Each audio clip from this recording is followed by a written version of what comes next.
2019년 5월 1일 제129차 대한애국당 최고위원회의 조원진 당대표 발언 내용 브리핑하겠습니다.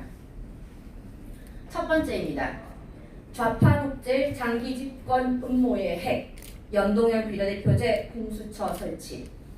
지금 국회에서 벌어지고 있는 연동형 비례대표제 선거법 개정 관련과 공수처 법안이 지금 패스트트랙에 올라가 있습니다. 연동형 비례대표제와 공수처 법안은 문재인 좌파 독재 정권의 장기 집권 음모에 마지막 점을 찍는 것입니다. 그 형태를 좌파 연정으로 하여 과반 혹은 더 많은 의석을 가지기 위하여 포석을 둔 것입니다.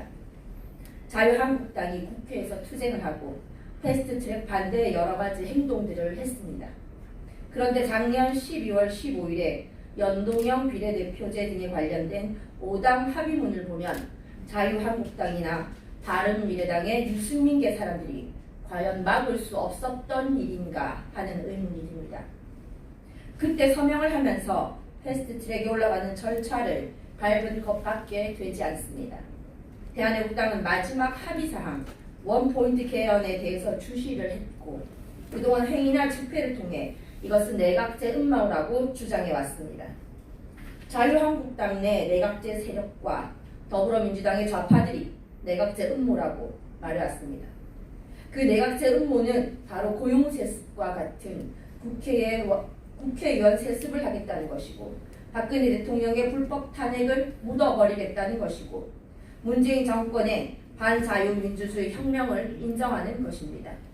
그래서 우리는 내각제 음모, 연방제 음모의 야합에 대해 규탄하고 예의주시했습니다. 결국 지난 보궐선거를 통해서 좌파들은 자유한국당의 내각제 세력과의 연대가 아니라 좌파 연정을 통해 장기 집권 음모와 거짓 촛불에 대한 정당성을 가질 수 있다고 보고 밀어붙이고 있는 것입니다. 결국 자유한국당의 정치력의 부족입니다. 국민들의 생각과 전혀 다른 내각제를 꺼낸 나경원 원내대표의 정치력의 부재뿐만 아니라 자유한국당의 박근혜 대통령 탄핵에 앞장섰던 이원 집정부제, 내각제 세력들의 음모가 낱낱이 드러난 것이기도 합니다. 지금은 좌파 장기 집권 음모, 좌파 연정에 대항할 수 있는 강력한 우파 연대가 필요합니다. 우파 연대는 우선 박근혜 대통령에 대한 불법 거짓 탄핵에 정의를 내려야 합니다. 이 불법 거짓 탄핵을 묻고 문재인 좌파 정권을 끌어내리면 되지 않느냐고 하는데 그렇게 되면 국민의 동의를 얻을 수 없을 뿐 아니라 다음 총선에서 참패를 가져오게 됩니다. 다음 총선은 지금 좌파 연정과 대항할 수 있는 강력한 우파 국민들의 통합이 필요합니다. 우파 국민들의 통합을 통하지 않으면 지금의 좌파 연정 세력들과 총선을 하는 순간 백전백패입니다.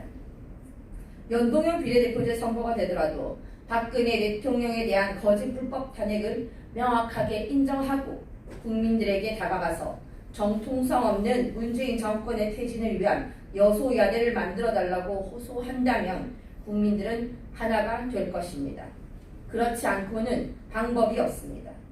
지금 자유한국당이 국회 선진화법에 묶여 이틀 투쟁하다가 풀잎처럼 누워 저항하지 못하는 상황은 보수파 정치권의 한계를 보여주고 있습니다. 전제 조건은 박근혜 대통령의 거짓 탄핵에 대한 잘못됨을 인정하고 거짓 탄핵에 앞장섰던 탄핵 주도 세력에 대한 심판입니다. 심판은 간단합니다. 그 방법은 정계 은퇴입니다. 그렇지 않으면 다음 총선을 할 수도 없고 해도 안 될 것입니다.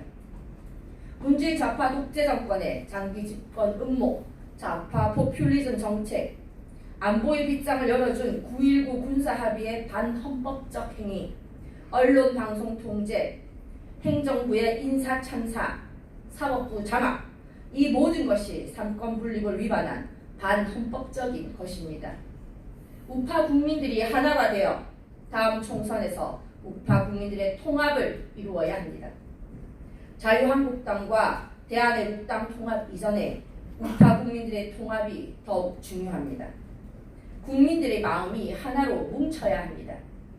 지금은 우파 국민들의 마음이 하나로 합쳐지지 않고 있습니다. 다음입니다. 좌파 독재에 의해 무너지는 대한민국 군의 자존심. 박찬주 육군 대장이 부재가 되고 각 언론에 뒤늦은 전역사가 나오고 있습니다. 문재인 좌파 독재 정권이 군을 장악하기 위해 9.19 남북 군사합의에 저항하는 군인들을 장악하기 위해서 이재수 사령관을 죽음으로 몰았고 참군인 박찬주 사성장군을 공관병 갑질이라며 군에서 관례적으로 있었던 일반적인 상황으로 사성장군을 영창에 보냈습니다. 사성장군이 군 영창에 잡혀있는 연출을 했습니다.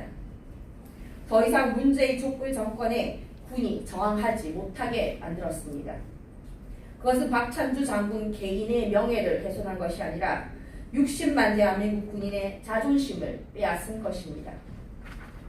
박찬주 장군은 정치인들이 평화를 외칠 때 군은 전쟁을 각오해야 한다는 전역사의 말을 남겼습니다. 지금 좌파 독재 정권의 안보쇼, 북핵쇼, 평화쇼에 국민들이 넋을 잃고 있습니다. 그들이 말했던 군사합의는 안보의 빗장을 열었고 결국 그들이 했던 북핵쇼는 지금 완전히 거짓으로 드러났습니다. 박창주 장군의 뒤늦은 전역사에서 드러난 대한민국 안보에 대한 걱정, 군의 정치적인 중립, 군의 명예, 군인이 가져야 할 군인 정신에 대해 동의를 표합니다. 대한민국 군은 안보가 제일입니다. 아무리 국방백서에 북한군을 우리의 주적에서 제외해도 우리의 주적은 북한 김정은의 지시를 받는 북한 괴뢰군입니다.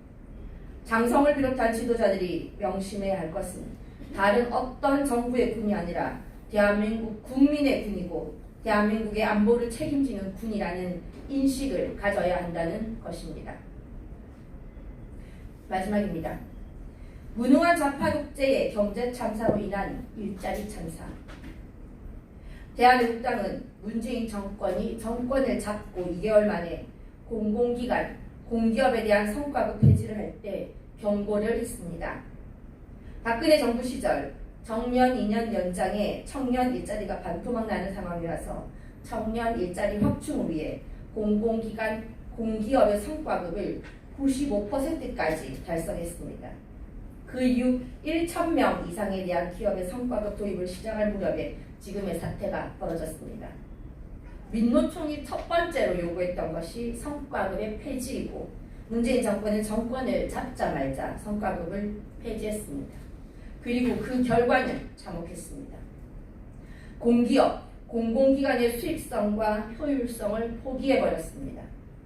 비정규직을 정규직화해서 투입되는 비용, 박근혜 정부 시절 339곳의 공기업, 공공기관 단기 순이익이 2016년 15조인데 반해 문재인 정권이 시작된 2017년 7조로 반토막이 나고 2018년 다시 1조로 15분의 1이 되었습니다. 단기 순이익도 떨어지고 비정규직의 정규직화를 통해 35만 명이던 임직원은 40만 명으로 늘어났습니다. 임금뿐만 아니라 복리후생비가 1천억이 증가한 것입니다. 문재인 정권은 이렇게 일자리를 만듭니다. 공무원 17만 8천 명을 증원하고 공기업, 공공기관 임직원은 상상할 수 없을 정도로 2018년, 2019년 1분기까지 5만 7천 명이 증가했습니다. 이것이 문재인 정권의 일자리 통계판입니다. 5만 7천 명의 증가는 생산직 일자리가 늘어난 것이 아니라 서비스업 중에 종사하는 공기업, 공공기관의 임직원이 증가한 것입니다. 얼마 전 대한민국의 GDP가 1사분기에 0.3% 감소했다는 충격적인 통계가 있었습니다. 오늘 보도된 공기업, 공공기관의 비효율로 문재인 정권의 민낯이 드러났습니다. 더 이상 탈원전, 비정규직의 정규직화, 포퓰리즘적 60세 이상의 일자리와 공무원 증원이라는 정책을 사용하면 대한민국의 경제는 회생 불가능으로 망하게 될 것입니다. 이 부분에 대한 대한민국당은 적극적으로 당의 정책을 정리하여 발표할 것입니다. 2019년 5월 2일 대한민국당 대변인실에서 말씀드렸습니다.